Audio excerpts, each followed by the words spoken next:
नमस्कार दोस्तों, teaching with Shivam में आप सभी का हार्दिक स्वागत है। सीटेट दिसंबर 2024 मैथ्स पेडागोजी से संबंधित अति महत्वपूर्ण प्रश्न है पेपर 1 और 2 दोनों के लिए। आइए पहला क्वेश्चन देखते हैं आपकी स्क्रीन पर। कह रहा है कि निम्नलिखित में से कौन सा पोल्या के समस्या समाधान मॉडल के अनुसार सही क्रम है। यानी पोल्या ने जो समस्या समाधान मॉडल का सही क्रम बताया था वो कौन सा है। ऑप्शन ए समस्या को समझना, योजना तैयार करना या पुनः जांच करना, योजना को क्रियान्वित करना। बी ऑप्शन क्या है, समस्या को समझना, योजना तैयार करना और योजना को कार्यान्वित करना। सी ऑप्शन योजना तैयार करना, समस्या को समझना और योजना को कार्यान्वित करना, पुनः जांच करना। डी ऑप्शन योजना तैयार करना, समस्या को समझना, पुनः जांच करना और योजना को कार्यान्वित करना। इस क्वेश्चन का सही जवाब हो जाएगा ऑप्शन नंबर बी। इन्होंने बताया था भाई पहले समस्या को समझा जाता है, उसके बाद उस समस्या को सही करने के लिए योजना तैयार की जाती है, फिर उसके बाद योजना को कार्यान्वित किया जाता है। तो बी ऑप्शन इसका सही जवाब है। नेक्स्ट अगला क्वेश्चन है, निम्नलिखित में से कौन सा गणित में अवधारणाओं की प्रकृति के संदर्भ में सत्य नहीं है। तो गणित की अवधारणाओं के संबंध में सत्य नहीं है। गणित की अमूर्त प्रकृति होती है, श्रेणीबद्ध प्रकृति होती है, तर्कसंगत प्रकृति होती है, मूर्त प्रकृति होती है। तो इस क्वेश्चन का सही जवाब हो जाएगा भाई मूर्त प्रकृति नहीं होती है। अमूर्त होता है गणित, श्रेणीबद्ध प्रकृति होती है और तर्कसंगत तो होता ही है। तो डी ऑप्शन इसका करेक्ट जवाब हो जाएगा, मूर्त प्रकृति गणित की नहीं होती है। क्वेश्चन आपको अच्छे लग रहे हो तो भी वीडियो को ज्यादा से ज्यादा शेयर करें और लाइक करें। चैनल पर नए हैं तो चैनल को सब्सक्राइब करें और कमेंट बॉक्स में अपना सुझाव अवश्य दें। आइए अगला क्वेश्चन देखते हैं। कह रहा है कि संख्याओं को स्थानीय मान पढ़ाने के बाद, भाई बच्चों को संख्या का स्थानीय मान पढ़ा दिया, उसके बाद शिक्षक ने निम्न प्रश्न हल करने के लिए दिया। मान लीजिए आप 2 अंक 3 और 5 लेते हैं, इन दोनों अंकों का उपयोग समान बार करते हैं तो 4 अंकों वाली संख्या बनाइए। क्या आपका उत्तर अन्य है? उपयुक्त में से निम्न कथनों में से कौन सा सही है? ए ऑप्शन ये एक खुले सिरे वाला प्रश्न है जो छात्रों को आपस में एक दूसरे के उत्तरों का विश्लेषण और आलोचना करने का अवसर प्रदान करता है। बी ऑप्शन ये एक बंद सिरे वाला प्रश्न का उदाहरण है। सी ऑप्शन गणित में अनेक उत्तर वाले प्रश्नों को हतोत्साहित करना चाहिए। डी ऑप्शन ये एक संदर्भात्मक प्रश्न का उदाहरण है। तो भैया हतोत्साहित तो ना करेंगे भी किसी को, ये तो इसका होगा नहीं। तो ये कैसा है भाई, ये खुले सिरे वाला प्रश्न है क्योंकि इसमें क्या अवसर पॉजिटिव वर्ड्स भी है। तो ए ऑप्शन इसका करेक्ट जवाब हो जाएगा भाई। नेक्स्ट अगला क्वेश्चन है, राष्ट्रीय पाठ्यचर्या रूपरेखा 2005 के अनुसार निम्न में से कौन सी प्रक्रिया बच्चे के चिंतन के गणितीयकरण की सूचक है? ए ऑप्शन गणितीय संप्रेषण केवल सूत्र के द्वारा करना। तो इस क्वेश्चन का अगर हम इस क्वेश्चन की बात करें तो ये तो होगा ना भाई केवल वाला। बी ऑप्शन प्रश्न को हल करने के लिए मानक क्रिया विधि का उपयोग और उत्तरों की जांच उत्तर की कुंजी से करना।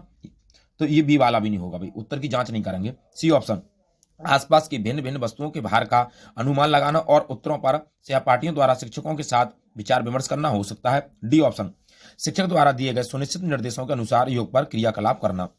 तो इस क्वेश्चन का चिंतन की बात कर रहा है ना, तो चिंतन का सही आंसर इसका कौन सा हो जाएगा? ऑप्शन नंबर सी हो जाएगा। क्यों? तो कह रहा है भिन्न भिन्न वस्तुओं के भार का सहपाठियों से यानी कि विचार विमर्श करना सबसे पॉजिटिव वर्ड है भाई।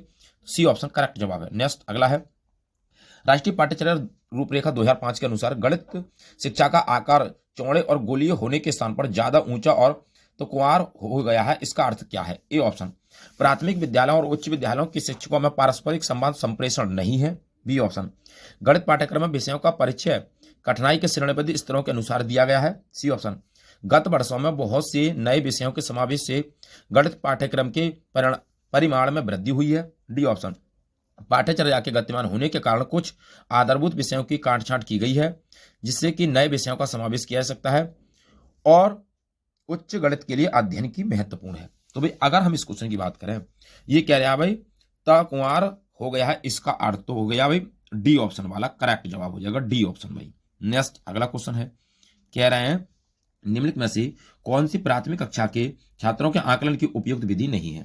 तो छात्रों के आकलन की उपयुक्त विधि नहीं है। ए ऑप्शन एक परीक्षा जो कि तथ्यों और सूत्रों को स्मरण करने पर आधारित हो। बी ऑप्शन बच्चों के अधिगम के स्तरों के अनुसार एक व्यक्तिगत परख परीक्षा होनी चाहिए। सी ऑप्शन आकलन के लिए आईसीटी पर आधारित उपकरण का उपयोग करना। डी ऑप्शन अवधारणा मानचित्र कॉन्सेप्ट मैप का उपयोग करना। तो इस क्वेश्चन का जो सही जवाब ऑप्शन नंबर ए हो जाएगा। उपयुक्त विधि नहीं है क्योंकि सूत्रों को रट्टा मरवा रहा है भाई इसमें। तो ए ऑप्शन इसका करेक्ट जवाब हो जाएगा भाई। नेक्स्ट अगला क्वेश्चन है, एक प्राथमिक कक्षा का अध्यापक अपने छात्रों को स्थानीय विज्ञान पढ़ाने के बाद विविध मूर्त पदार्थों का उपयोग कर रहा है, जिसमें सम्मिलित है डीन्स ब्लॉक, माचिस की तिल्लियों का बंडल, बनावटी प्रचलित नोट मुद्रा, एक गिनतारा अबेकस। तो निम्न में ऐसी कौन सा मूर्त सामग्रियों का उपयोग वर्गीकरण निरूपित करता है? ए और डी समानुपाती सामग्री हैं, बी ए और बी समानुपाती सामग्री हैं, सी बी और डी समानुपाती सामग्री हैं, डी ए और सी समानुपाती सामग्री हैं।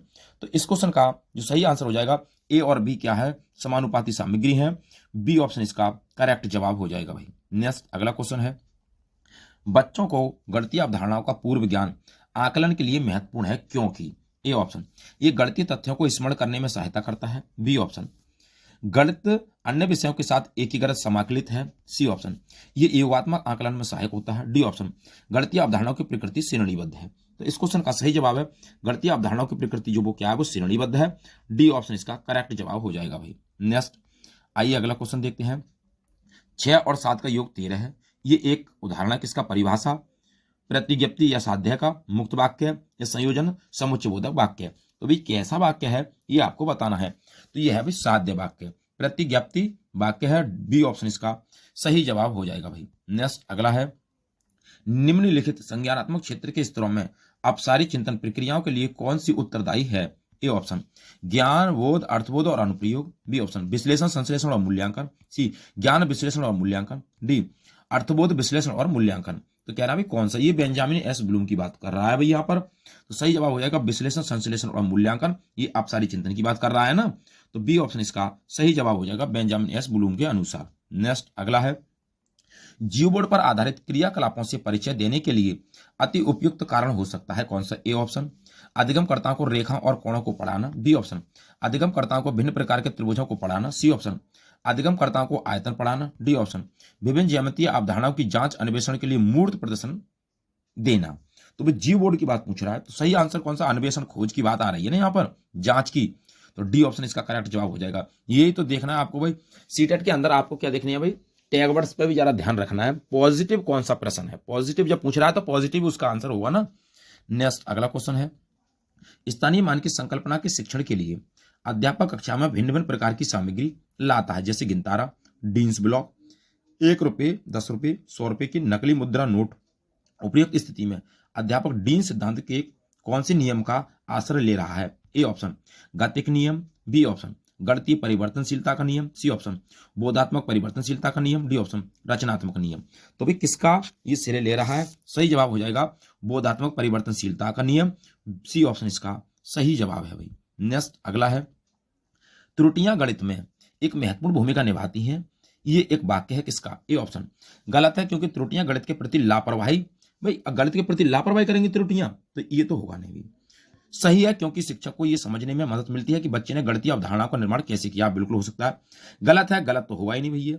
सही है, क्योंकि त्रुटियां कम बुद्धि वाली नहीं है, ऐसा नहीं है कि किसी ने त्रुटि कर दी तो बच्चे कम बुद्धि वाला, ऐसा नहीं है। तो बी ऑप्शन इसका सही जवाब हो जाएगा भैया। नेक्स्ट आइए अगला क्वेश्चन देखते हैं। कह रहा है, छात्रों की आंकड़ों के संग्रहण की समझ आकलन के लिए सर्वाधिक उपयुक्त रचनात्मक कार्य क्या है? रचनात्मक कार्य पूछ रहा है। कक्षा में विचार विमर्श करना, वर्ग पहेली, सर्वेक्षण पर आधारित परियोजना, भूमिका अभिनय है। तो इस क्वेश्चन का जो सही जवाब हो जाएगा सर्वेक्षण पर आधारित परियोजना। सी ऑप्शन इसका करेक्ट जवाब है भाई। नेक्स्ट अगला क्वेश्चन है, कह रहे हैं प्राथमिक स्तर पर छात्रों को गणितीय क्रियाकलापों में व्यस्त रखना बहुल तरीके से सहायक हो सकता है, जैसे ए ऑप्शन छात्रों को कई अमूर्त अवधारणाओं का अन्वेषण करने और परिकलन रणनीतियों को सीखने के अवसर प्रदान करना। बी ऑप्शन समय सारणी में दिए गए खाली कालांशों का उपयोग करने में सहायता करता है। सी ऑप्शन छात्रों को उनकी गणितीय समझ एवं विवेचन को और गहन करने में सहायता करता है। डी ऑप्शन संकलित आकलन के उपकरण का कार्य करता है। सही बताना भाई। ए ऑप्शन ए डी सही है, बी ऑप्शन बी सी सही है, सी ऑप्शन बी डी सही है, डी ऑप्शन ए सी सही है।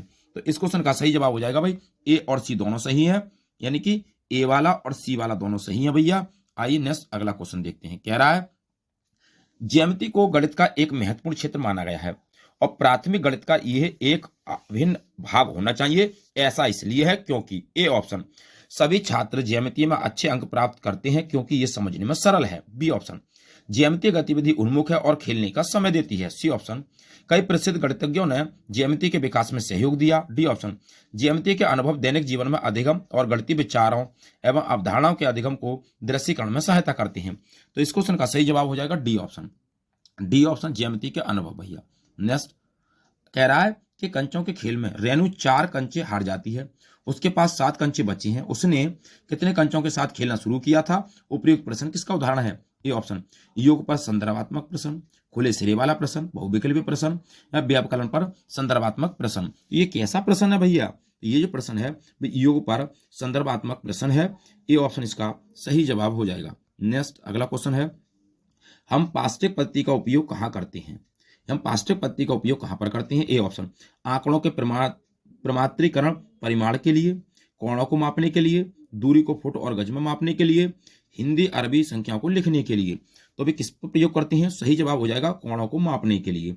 तो बी ऑप्शन इसका सही जवाब है, कोणों को मापने के लिए करते हैं भाई। नेक्स्ट अगला है, कक्षा 1 और 2 में राष्ट्रीय पाठ्यचर्या रूपरेखा 2005 की दृष्टि से गणित के शिक्षण और अधिगम के लिए निम्नलिखित में से कौन सा सही है? A option. कलन विधि और रटांत अधिगम पर जोर देना। बी कक्षा 1 और 2 में केवल मौखिक प्रश्नों को करवाना। तो केवल वाला तो होगा नहीं भी, सही पूछ रहा है ना इसमें। ये गणित को अन्य विषयों जैसे भाषा, कला और पर्यावरण अध्ययन आदि के साथ समाकलित, बिल्कुल ठीक, ये सी वाला हो जाएगा। गणित को सभी विषयों के साथ जोड़ते हुए पढ़ाना है ना, ये नहीं है नहीं वाला तो होगा ही नहीं। आइए सी ऑप्शन करेक्ट जवाब है। नेक्स्ट अगला है, प्रतिसत्ता की अवधारणा पढ़ाते हुए कक्षा में विषय त्योहारों के मौसम में बिक्री और छूट पर विचार विमर्श प्रारंभ किया गया है। कक्षा में इस प्रकार की चर्चा क्या है? A option. छात्रों के वाद विवाद कौशल को बढ़ाने में सहायक होती है। B option. छात्रों को एक दूसरे के विचार सुनने में सहायक होती है और उन्हें अपने तर्क प्रस्तुत करने को प्रोत्साहित करती है, जिससे उनकी वाचन कला क्या होती है? बढ़ोतरी होती है। C option. इससे बचना चाहिए क्योंकि इससे कक्षा में शोर के स्तर में वृद्धि होती है और दूसरों की शांति भंग होती है। D option. छात्रों को कक्षागत गणित और बाहरी दुनिया के गणित में संबंध बनाने में मदद मिलती है, जिससे उनकी संकल्पनात्मक समझ में बढ़ोतरी होती है। तो ये आपको बताना है भैया।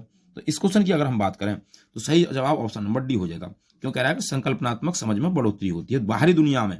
गणित को बाहरी दुनिया से जोड़कर पढ़ाना ही है भैया, कोई सा विषय भी हो जाए। बच्चों के गणितीय चिंतन के आकलन के लिए निम्न में से कौन सा अत्यंत उपयुक्त है? A option. 4.25 गुणा 0.5 को हल करो। B option. यदि एक फल की कीमत 4.25 प्रति किलोग्राम है तो आप 0.5 गे के लिए कितना खर्च करेंगे? C option. यदि 4.25 को 0 से 1 के बीच की किसी संख्या से गुणा की जाए तो गुणनफल 4.25 से कम या अधिक होगा, स्पष्ट कीजिए। D option. 4.25 को 0.5 से गुणा करने की मानक कलन विधि की व्याख्या कीजिए। तो इस क्वेश्चन का सही जवाब ऑप्शन नंबर सी हो जाएगा भैया। कह रहा है कि भाई इसको स्पष्ट करेंगे तो गुणनफल करेंगे, कम या अधिक होगा, इसमें आंसर कुछ और आएगा। तो ये चिंतन की बात कर रहा है, ज्यादा चिंतन किसमें होगा? तो सी ऑप्शन इसका करेक्ट जवाब हो जाएगा भाई। नेक्स्ट अगला है, कह रहे हैं निम्न में से कौन सी विधि एक शिक्षिका कक्षा 2 के बच्चों को एक अंकीय संख्याओं के व्यवकलन पढ़ाने के लिए उपयोग कर सकती है? A option. 6 बिंदु बनाना और उनमें से 2 बिंदुओं पर गोला बना देना चाहिए, फिर बच्चे से बचे हुए बिंदुओं को गिनने के लिए कहना। यही गतिविधि समान प्रकार के उदाहरणों से दोहराना। B option. श्यामपट पर 6 - 2 = 4 लिखना और बच्चों को उसे 10 बार अपनी कॉपी में लिखने के लिए कहना। C option. शिक्षिका बच्चों को श्यामपट पर लिखे सभी सवालों को जोर से पढ़ाने के लिए कहती है। D option. शिक्षिका बच्चों को बहुत सारी संख्यात्मक समस्या जैसे 178, 14 - 12 आदि अभ्यास करने के लिए देती है। तो कह रहा है भाई कि भाई अंकीय संख्याओं को व्यवकलन करने के लिए, व्यवकलन की बात पूछ रहा है यहाँ पर। किसकी बात पूछ रहा है? व्यवकलन की। तो इसका सही जवाब ऑप्शन नंबर ए हो जाएगा भैया। ना तो भाई आपको केवल ये कॉपी पे लिखने की बात करेंगे, ना श्यामपट पे, ये कुछ नहीं होगा भाई। कह रहा है गतिविधि की समान अवसरों के उदाहरण देना भाई, ये बिल्कुल सही है, उनको दोहरवाना। नेक्स्ट अगला है, रेहाना गणित की एक अच्छी अध्यापिका बनना चाहती है। गणित की अच्छी अध्यापिका बनने के लिए उसमें होना चाहिए। A option. छात्रों को गणित ओलंपियाड के लिए तैयार करने का कौशल। बी संकल्पनात्मकता, समझ और गणित ज्ञान को वास्तविक जीवन से संबंधित करने की क्षमता। सी सिद्धांतों और सूत्रों को स्मरण, रट्टा नहीं मरवाना है। मानसिक गणित की समस्याओं को हल करने की क्षमता। तो भाई ये नहीं होगा। क्या है? संकल्पनात्मक समझ वास्तविक जीवन से जोड़ते हुए, फिर वही बात आई, वास्तविक जीवन से जोड़ते हुए। बी ऑप्शन इसका सही जवाब हो जाएगा। नेक्स्ट अगला क्वेश्चन है, निम्नलिखित में से कौन सा बयान के अनुसार ज्यामितीय विवेचन के स्तरों के सही क्रम को निरूपित करता है? पहला ऑप्शन दृश्यीकरण, संबंध पहचानना, निगमन, विश्लेषण, स्वयं सिद्धि। बी ऑप्शन संबंध पहचानना, दृश्यीकरण, विश्लेषण, स्वयं सिद्धि। सी ऑप्शन दृश्यीकरण, विश्लेषण, संबंध पहचानना, निगमन, स्वयं सिद्धि। डी ऑप्शन दृश्यीकरण, विश्लेषण, संबंध पहचानना और निगमन और स्वयं सिद्ध। तो इस क्वेश्चन का सही जवाब ऑप्शन नंबर सी हो जाएगा, दृश्यीकरण, विश्लेषण, संबंध पहचानना और निगमन और स्वयं सिद्धि। सी ऑप्शन इसका करेक्ट जवाब है। इतने पर भी बयान को बहुत ही डिटेल से पढ़ाया गया। ना समझ में आए तो हमारी वीडियो है मैथमेटिक्स प्लेलिस्ट नाम से, तो उसमें देखें, बयान को बहुत ही डिटेल से बताया गया है। आइए आगे देखते हैं। अगला क्वेश्चन है कि निम्नलिखित कथनों में से कौन सा गणितीय कार्यों के लिए उपयुक्त नहीं है? ए ऑप्शन उपयुक्त गणित कार्यों से जब विद्यार्थियों को चुनौती दी जाती है तब प्रायिकता है कि कठिन समस्याओं से निपटने की उनकी क्षमता में भी आत्मविश्वास पूर्ण बन जाए। बी ऑप्शन अगर गणितीय कार्य कठिन है तो भी विद्यार्थियों को व्यस्त नहीं रख सकता। सी ऑप्शन गणितीय कार्यों को विद्यार्थियों को स्वायत्तता अधिगम्य बनाने के लिए प्रोत्साहित करना चाहिए। डी ऑप्शन गणितीय कार्यों को समस्या को हल करने के लिए वैकल्पिक मार्गों के अन्वेषण के लिए लचीलापन उपलब्ध कराना चाहिए। तो सही जवाब ऑप्शन नंबर बी हो जाएगा। अगर गणितीय कार्य कठिन है तो विद्यार्थियों को व्यस्त संलग्न नहीं रखना चाहिए, नहीं रख सकते। बी ऑप्शन इसका सही जवाब हो जाएगा। निगेटिव पूछ रहा है ना ये। नेक्स्ट अगला है, प्राथमिक गणित शिक्षा में भिन्नों की अवधारणाओं के परिचय के लिए निम्नलिखित रणनीतियों में से कौन सी अति उपयुक्त है? ए ऑप्शन विद्यार्थियों के समक्ष भिन्नों पर एवार्ती शब्द यानी कि एवार्ती जो प्रश्न होते हैं उनके लिए हल करवाना। बी ऑप्शन 1/2 और 1/4 को निरूपित करने के लिए चित्रों के चार्ट को दिखाना। सी ऑप्शन संख्या चार्ट पर एक भिन्न को निरूपित करना। डी ऑप्शन कागज मोड़ने के क्रियाकलापों को सम्मिलित आयताकार पट्टियों एवं वृत्ताकार कट आउट के साथ करना। तो इस क्वेश्चन का जो सही जवाब ऑप्शन नंबर डी हो जाएगा। कागज मोड़ने के क्रियाकलापों की बात कर रहा है भैया यहाँ पर। आइए नेक्स्ट अगला क्वेश्चन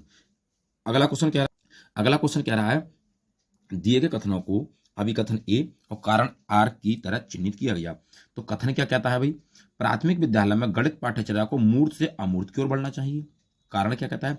प्राथमिक कक्षा के विद्यार्थी बिना चिंतन गणित करना आरंभ करते हैं। ए और आर दोनों सही है, आर सही की व्याख्या करता है। ए और दोनों सही है, आर ए की सही व्याख्या नहीं करता। ए सही है परंतु आर गलत है। डी ए गलत है परंतु आर सही है। तो एक क्वेश्चन का सही जवाब कौन सा हो जाएगा? ए सही है परंतु आर गलत है भैया। सी ऑप्शन इसका सही जवाब हो जाएगा भाई। नेक्स्ट अगला क्वेश्चन देखते हैं। कह रहा राष्ट्रीय पाठ्यचर्या रूपरेखा 2005 के अनुसार गणित में कक्षा पर आधारित आकलन के बारे में कौन सा कथन अति उपयुक्त है? ए ऑप्शन इसे सिर्फ विद्यार्थियों के मूल्यांकन के लिए ही नहीं करना चाहिए बल्कि प्रतिपुष्टि प्रदान करने एवं शिक्षण अधिगम की प्रक्रिया को सुधारने के लिए भी करना चाहिए। बी ऑप्शन इसे कक्षा में विद्यार्थियों को श्रेणीबद्ध करने के लिए किया जाना चाहिए जो कि छात्रों को प्रगति करने में सहायता करेगा। सी ऑप्शन इसे गणितीय निर्देशों का भाग हिस्सा नहीं होना चाहिए अपितु इसे गणितीय निर्देशों से पृथक करके किया जाना चाहिए। डी ऑप्शन स्व आकलन प्राथमिक कक्षाओं में संभव नहीं है। तो इस क्वेश्चन का जो सही जवाब ऑप्शन नंबर ए हो जाएगा। इसे सिर्फ विद्यार्थियों के मूल्यांकन के लिए नहीं बल्कि फीडबैक के प्रदान के लिए भी शिक्षण अधिगम प्रक्रिया को सुधारने के लिए भी करना चाहिए। तो ए ऑप्शन इसका सही जवाब हो जाएगा भाई। नेक्स्ट अगला क्वेश्चन है, कह रहे हैं राष्ट्रीय पाठ्यचर्या रूपरेखा 2005 के अनुसार महत्वपूर्ण लक्षण रूपक क्या है? ए कह रहा है, देखें जरा, इसे महत्वाकांक्षी एवं सुसंगत होना चाहिए। बी कह रहा है इससे क्रियाकलाप गतिविधियों पर केंद्रित होना चाहिए। सी कह रहा है इसमें अधिक संख्या में योगात्मक आकलन को सम्मिलित करना चाहिए। डी कह रहा है इसे समझ बोध से अधिक से ऊपर क्रिया विधियों और सूत्रों के ज्ञान पर बल देना चाहिए। ए और सी, बी केवल बी, सी ए और बी, डी सी और डी। तो इस क्वेश्चन का जो सही जवाब हो जाएगा ऑप्शन नंबर सी हो जाएगा। ए और बी दोनों सही है, सी ऑप्शन इसका करेक्ट जवाब है भाई। नेक्स्ट अगला क्वेश्चन है, गणित में विद्यार्थी के केंद्रित कक्षा का अति उपयुक्त उदाहरण है। ए ऑप्शन अभ्यास के लिए कक्षा में प्रत्येक छात्रों को अनेक प्रश्न उपलब्ध कराना। बी ऑप्शन शिक्षक प्रत्येक विद्यार्थी को श्यामपट्ट पर समस्या को हल करने के लिए कह रहा है। सी ऑप्शन शिक्षक विद्यार्थियों को निजी व्यक्तिगत अनुभवों से उनकी गणितीय समझ के निर्माण हेतु कक्षा में विद्यार्थियों के साथ व्यस्त है। डी ऑप्शन शिक्षक श्यामपट्ट पर समस्या को हल कर रहा है और विद्यार्थियों को कलन विधि समझा रहा है। अति उपयुक्त उदाहरण बताना है इसका। तो इसका सही जवाब ऑप्शन नंबर सी हो जाएगा कि भाई निजी अनुभवों, भाई बच्चे के अनुभव में रहना है ना, अनुभव सी के बच्चा, तो सी ऑप्शन इसका सही जवाब हो जाएगा। नेक्स्ट अगला क्वेश्चन है, निम्नलिखित में से कौन सा गणित के शिक्षण एवं अधिगम की प्रक्रिया से संबंधित नहीं है? अमूर्तन, अन्वेषण, ऑप्टिमाइजेशन, रटकर, रट्टा, रटंत। तो भाई रट्टा नहीं होगा भाई, इसमें पूछने की जरूरत नहीं है, रट्टा नहीं होगा, डी ऑप्शन तो इसका करेक्ट जवाब हो जाएगा भाई। नेक्स्ट अगला है 73 + 35 + 27 की तरह से दी गई संख्याओं का जोड़ योग करते समय एक विद्यार्थी निम्नलिखित में से परिकलन करता है। 73 + 35 + 27 बराबर 35 + 73 + 27 बराबर करता है 35 + 73 + 27 बराबर 35 + 100 बराबर 135। ये क्या करना चाह रहा है? ये क्या हो गया भैया? क्या कौन से गुणधर्मों का उपयोग कर रहा है? क्या ये क्रम विनिमय नियम सहचार्य है? क्रम विनिमय वितरण का नियम है? वितरण नियम तत्समक है? तत्सम एवं सहचार्य है? तो भैया ये कौन से नियम को फॉलो कर रहा है? ये जो क्रम विनिमय सहचार्य का नियम है, वितरण बंटन नियम नहीं है, ना तत्समक है, न सहचार्य है। तो ए ऑप्शन इसका सही जवाब हो जाएगा, क्रम विनिमय एवं सहचार्य नियम है भाई। नेक्स्ट अगला है एक विद्यार्थी गुणनफल समस्या को निम्नलिखित रूप से हल करता है। 35 23 75 यानी 35 23 75 विद्यार्थी द्वारा त्रुटि का अति प्रायिक कारण क्या हो सकता है? ए ऑप्शन विद्यार्थी 10 तक के पहाड़ों को पुनः स्मरण करने में असमर्थ है। बी ऑप्शन विद्यार्थियों ने योग की कलन विधि को गुणन में अति विस्तारित कर दिया है। सी ऑप्शन विद्यार्थी योग की कलन विधि नहीं जानता। डी ऑप्शन विद्यार्थी संख्याओं को गुणा करते समय संख्याओं का पुनः समीकरण कर पाने में असमर्थ है। तो ये क्या कर पा रहा है? इस क्वेश्चन का सही जवाब ऑप्शन नंबर बी हो जाएगा। विद्यार्थी ने योग की कलन विधि को गुणन में अति विस्तारित कर दिया है। तो कौन सा हो जाएगा? बी ऑप्शन इसका करेक्ट जवाब हो जाएगा। तो उम्मीद करता हूं दोस्तों मैथ्स पेडागोजी से संबंधित जो महत्वपूर्ण प्रश्न थे आपको अच्छे लगे होंगे। वीडियो आपको अच्छी लगी हो तो वीडियो को ज्यादा से ज्यादा शेयर करें और लाइक करें। चैनल पर नए हैं तो चैनल को सब्सक्राइब करें और कमेंट बॉक्स में अपना सुझाव अवश्य दें। ऑल द बेस्ट, थैंक्स, जय हिंद, जय भारत।